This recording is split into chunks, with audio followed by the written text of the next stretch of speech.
ಹೊಳೆನರಸೀಪುರ ತಾಲೂಕು ವಡ್ಡರಪಾಳ್ಯದ ವಿ.ಡಿ. ಮೂರ್ತಿ ಅವರ ದ್ವಿತೀಯ ಪುತ್ರ 18 ವರ್ಷದ ವಿ.ಎಂ. ರಾಜೇಶ ಮೊಸಳೆ ಹೊಸಳ್ಳಿಯಲ್ಲಿ ಸೆಪ್ಟೆಂಬರ್ 18ರ ಶುಕ್ರವಾರ ರಾತ್ರಿ ಗಣೇಶ ಮೂರ್ತಿ ವಿಸರ್ಜನಾ ಮಹೋತ್ಸವದಲ್ಲಿ ಟ್ರಕ್ ಕರೆದು ನಡೆದ ದುರ್ಘಟನೆಯಲ್ಲಿ ಮೃತಪಟ್ಟಿದ್ದ ಹಿನ್ನೆಲೆಯಲ್ಲಿ ಕುಟುಂಬ ಸದಸ್ಯರಿಗೆ ಕೆಂಗೇರಿಯ ವಿಶ್ವ ಒಕ್ಕಲಿಗರ ಮಹಾಸಂಸ್ಥಾನ ಮಠದ ಪೀಠಾಧ್ಯಕ್ಷ ಪೂಜ್ಯ ಶ್ರೀ ನಿಶ್ಚಲಾನಂದನಾಥ ಸ್ವಾಮೀಜಿ ಸಾಂತ್ವನದ ಮಾತುಗಳನ್ನಾಡಿದರು.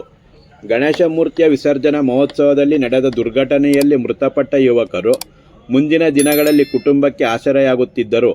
ಆದರೆ ಇಂದಿನ ಕುಟುಂಬಗಳ ಪರಿಸ್ಥಿತಿಯಲ್ಲಿ ಪ್ರಕೃತಿ ವಿಪತ್ತು ಘಟಿಸಿದಾಗ ನೀಡುವ ಪರಿಹಾರದಂತೆ ಇವರುಗಳಿಗೆ ಪರಿಹಾರ ನೀಡುವ ಜೊತೆಗೆ ಅಗತ್ಯ ಸೌಲಭ್ಯ ಕಲ್ಪಿಸಿ ಬದುಕು ಕಟ್ಟಿಕೊಳ್ಳಲು ಅವಕಾಶ ಕಲ್ಪಿಸಬೇಕಿದೆ ಎಂದು ಕೆಂಗೇರಿ ವಿಶ್ವ ಒಕ್ಕಲಿಗ ಮಹಾಸಂಸ್ಥಾನ ಮಠದ ಪೀಠಾಧ್ಯಕ್ಷರಾದ ಪೂಜ್ಯ ಶ್ರೀ ನಿಶ್ಚಲಾನಂದನಾಥ ಸ್ವಾಮೀಜಿಯವರು ಸಲಹೆ ನೀಡಿದರು.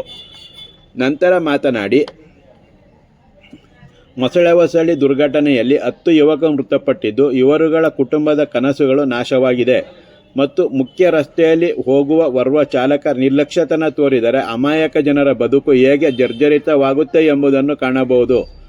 ನಮ್ಮ ಪೂರ್ವಾಶ್ರಮದ ಸಂದರ್ಭದಲ್ಲಿ ತಹಶೀಲ್ದಾರ್ ಆಗಿ ಕರ್ತವ್ಯ ನಿರ್ವಹಿಸುತ್ತಿದ್ದ ಸಂದರ್ಭದಲ್ಲಿ ಇದ್ದ ಹಳೆಯ ಮನೆಯಲ್ಲೇ ಇಂದು ಸಹ ಈ ಕುಟುಂಬ ವಾಸ ಇರುವುದು ಇವರ ಇಂದಿನ ಬದುಕನ್ನು ತೋರಿಸುತ್ತದೆ.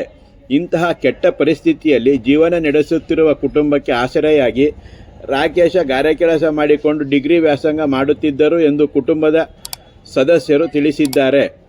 ಮಾನವ ನಿರ್ಮಿತ ದುರ್ಘಟನೆಯಲ್ಲಿ ಮುಖ್ಯಮಂತ್ರಿಗಳು, ಜಿಲ್ಲಾ ಉಸ್ತುವಾರಿ ಸಚಿವರು ಹಾಗೂ ಮಾಜಿ ಪ್ರಧಾನಿ ದೇವೇಗೌಡ ಕುಟುಂಬ ಸದಸ್ಯರಿಗೆ ಸಾಂತ್ವನ ಹೇಳಿ ತುರ್ತು ಸಂದರ್ಭದಲ್ಲಿ ಅಗತ್ಯ ಕ್ರಮ ಕೈಗೊಂಡು ನೋವಿಗೆ ಸ್ಪಂದಿಸುವ ಮೂಲಕ ಅಭಿನಂದನೆಗೆ ಪಾತ್ರರಾಗಿದ್ದಾರೆ ಎಂದರು. ತಹಶೀಲ್ದಾರ್ ವೈ.ಎಂ. ರೇಣುಕುಮಾರ್, ಉಪ ತಹಶೀಲ್ದಾರ್ ಶಿವಕುಮಾರ್, ಉದಯ್ ಕುಮಾರ್, ಹಳೇಕೋಟೆ ಹೋಬಳಿ ಕಂದಾಯ ಇಲಾಖೆಯ ನೌಕರರು ಹಾಗೂ ಇತರರು ಇದ್ದರು.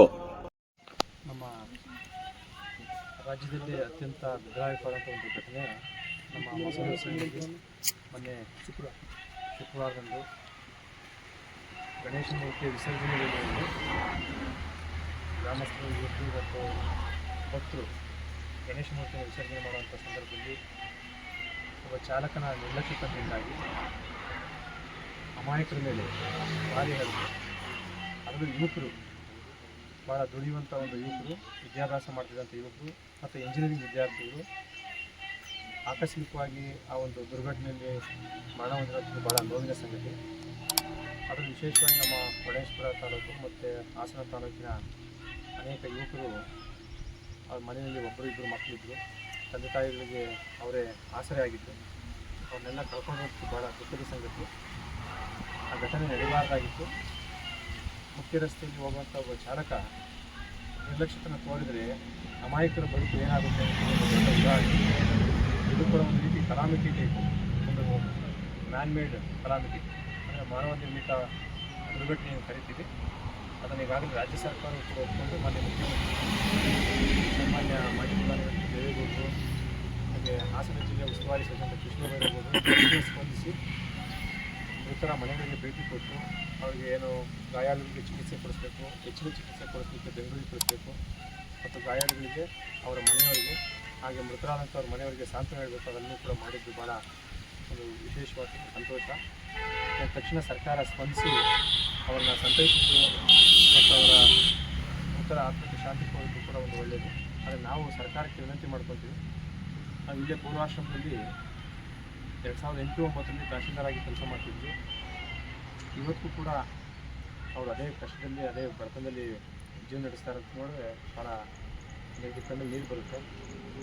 ಇಂಥವರ ಮನೆಗಳಿಗೆ, ಯಾಕೆಂದರೆ ಆ ಮಗುನೇ ಅವ್ರ ತಾತ ಇಲ್ಲೇ ಇದ್ದಾರೆ, ಅವ್ರನ್ನ ಏನು ಮೃತರಾಗಿದ್ದಾನೆ, ಅವನು ಕೆಲಸ ಮಾಡಿಕೊಂಡು, ಅಂದರೆ ಲರ್ನಿಂಗ್ ವಿತ್ ಅರ್ನಿಂಗ್ ಕೆಲಸ ಮಾಡಿಕೊಂಡು ವಿದ್ಯಾಭ್ಯಾಸವನ್ನು ಮಾಡ್ತಾಯಿದ್ದ. ಗಣೇಶ ಮೂರ್ತಿ ವಿಸರ್ಜನೆ ಕಾರ್ಯಕ್ರಮ ಭಾಗವಹಿಸಲಿಕ್ಕೆ 7 ದಿನಕ್ಕೆ ಹೋಗಿದ್ದಾನೆ. ಆದರೆ ಅವನದೇನೂ ತಪ್ಪಿಲ್ಲ.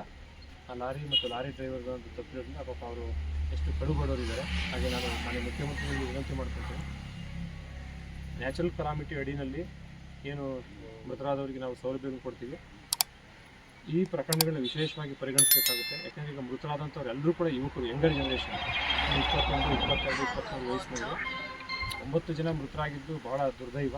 ಆ ಎಲ್ಲ ಮನೆಗಳಿಗೆ ವಿಶೇಷವಾಗಿ ಸೌಲಭ್ಯಗಳನ್ನು ಕೊಡಬೇಕು. ಸಂಬಂಧಪಟ್ಟ ತಹಶೀಲ್ದಾರ್ಗೆ ಒಂದು ನಿರ್ದೇಶನ ಕೊಟ್ಟರೆ ಅವರು ಧೈರ್ಯವಾಗಿ ಕಲಾಮಿಟೀಸಲ್ಲಿ ಹಣ ಕೊಡಲಿಕ್ಕೆ ಸಾಧ್ಯ ಆಗುತ್ತೆ.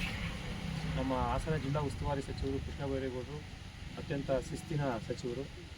ಅವರು ತಕ್ಷಣವೇ ಬಂದು, ನಾವು ಓದಿದ್ವಿ ಪೇಪರ್ನಲ್ಲಿ, ರಾತ್ರಿಯೇ ಬಂದು ಎಲ್ಲ ಆಸ್ಪತ್ರೆಗೆ ಭೇಟಿ ಕೊಟ್ಟು ಎಲ್ಲರಿಗೂ ಕೂಡ ಸಾಂತ್ವನ ಹೇಳಿ ಆ ಒಂದು ಏನು ದುಃಖದಿಂದಂಥವ್ರಿಗೆ ಒಂದು ಬೆನ್ನೆಲುಬಾಗಿ ನಿಂತು ಸಹಾಯವನ್ನು ಮಾಡಿದ್ದಾರೆ. ಅದನ್ನು ನಾವು ಸ್ಮರಿಸ್ಕೊತೀವಿ, ಅವರಿಗೆ ಅಭಿನಂದನೆಗಳನ್ನು ಕೂಡ ಸಲ್ಲಿಸ್ತೀವಿ.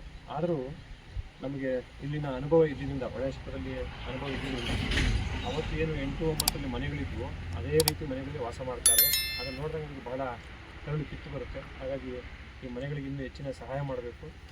ಮತ್ತು ಲೋಕಲ್ ಅಡ್ಮಿನಿಸ್ಟ್ರೇಷನ್ಗೆ, ಡಿಸ್ಟ್ರಿಕ್ಟ್ ಅಡ್ಮಿನಿಸ್ಟ್ರೇಷನ್ಗೆ ಅವರಿಗೆ ಬೇಕಾದಂಥ ಬೇರೆ ಬೇರೆ ಸೌಲಭ್ಯಗಳನ್ನು ಕೂಡ ಕೊಡಿಸಲಿಕ್ಕೆ ಸಹಾಯ ಮಾಡಬೇಕು ಅಂತೇಳಿ ಸರ್ಕಾರಕ್ಕೆ ನಾವು ವಿನಂತಿಯನ್ನು ಮಾಡ್ತೀವಿ.